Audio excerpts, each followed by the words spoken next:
इस साल 10 जुलाई 2025 को गुरु पूर्णिमा है और गुरु पूर्णिमा के दिन जो है कुछ कार्य करके, कुछ दान करके हम अपने जीवन में सुख समृद्धि लेकर आ सकते हैं।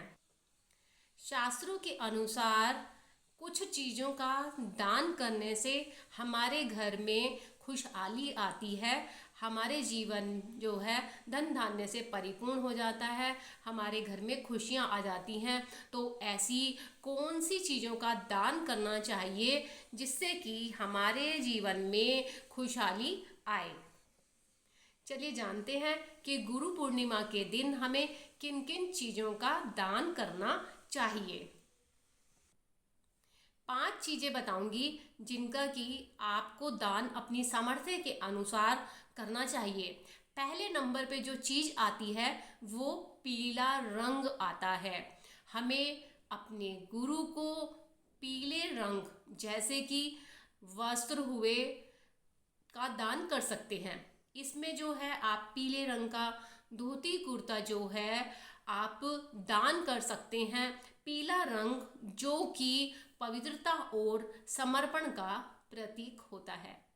मान्यता ये है कि इस दिन पीले रंग के जो है वस्त्र जैसे धोती कुर्ता आदि का दान करते हैं तो हमें जो है शुभ फलों की प्राप्ति होती है। बात करते हैं दूसरा दान कौन सा है। तो फ्रेंड्स, दूसरा दान होता है धार्मिक ग्रंथ जैसे कि रामायण हुई, गीता हुई। आप इन तरह के पवित्र ग्रंथों का दान जो है अपने गुरु को कर सकते हैं। मान्यता है कि अगर हम धार्मिक ग्रंथों का अपने गुरु को दान करते हैं तो हमारे जीवन में उन्नति आती है। बात करते हैं कि तीसरा दान हमें कौन सा करना चाहिए। तीसरा दान है फलों का दान। फलों का दान जैसे कि पीले रंग के फल जैसे कि आम हुआ, इस तरह के आप पीले फलों का दान करना अत्यंत शुभ माना जाता है। इसके अलावा आप अन्न का दान कर सकते हैं, मिठाई का दान कर सकते हैं। इस तरीके का दान अगर आप करते हैं तो ऐसा करने से आपको अक्षय पुण्यों की प्राप्ति होती है। इतना बड़ा गुरु पूर्णिमा के दिन जो है दान का महत्व होता है। चौथा जो है आप जो है चांदी या सोने का दान भी कर सकते हैं। देखिए, जो दान करने में सक्षम है वो अपने गुरु को दान कर ही सकते हैं इन चीज़ों का। तो इस गुरु पूर्णिमा के दिन जो है आप चांदी का हुआ दान, तांबे का हुआ, चांदी में आप चांदी का ब्रेसलेट दान कर सकते हैं, चांदी का सिक्का दान कर सकते हैं, तांबे का कलश दान कर सकते हैं और सोने का दान करना अत्यंत शुभ माना जाता है।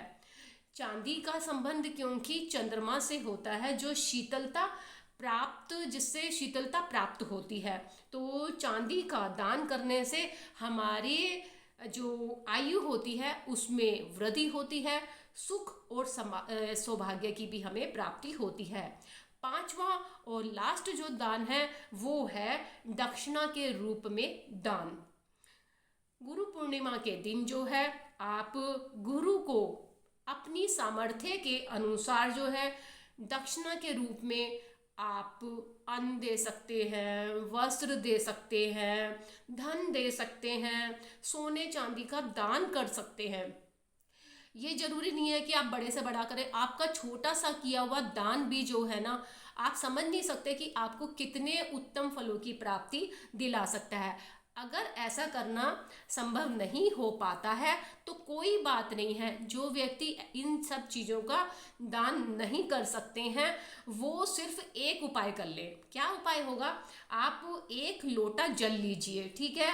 उस जल में कुछ फूल अगर आप कर रहे हैं, है ना, पॉसिबल नहीं है कि आप इन सब चीज़ों का दान कर सकें तो कोई बात नहीं। आप गुरु को एक लोटा जल भी उसमें फूल डालकर अगर आप गुरु के चरणों में रख देते हैं तो वो भी आपका श्रेष्ठ दान की श्रेणी में आता है। तो आपको मैंने जानकारी दी है कि गुरु पूर्णिमा के दिन जो हमारे गुरु हैं जिनसे कि हमने मंत्र ले रखा है, हम उनको जो है किन 5 चीज़ों का दान कर सकते हैं। अगर आपको वीडियो अच्छी लगी हो तो राधे राधे तो कमेंट में ज़रूर लिखिएगा। आई होप आप जो है चैनल को तो सब्सक्राइब कर ही लिया होगा। फिर मिलते हैं नेक्स्ट वीडियो पे।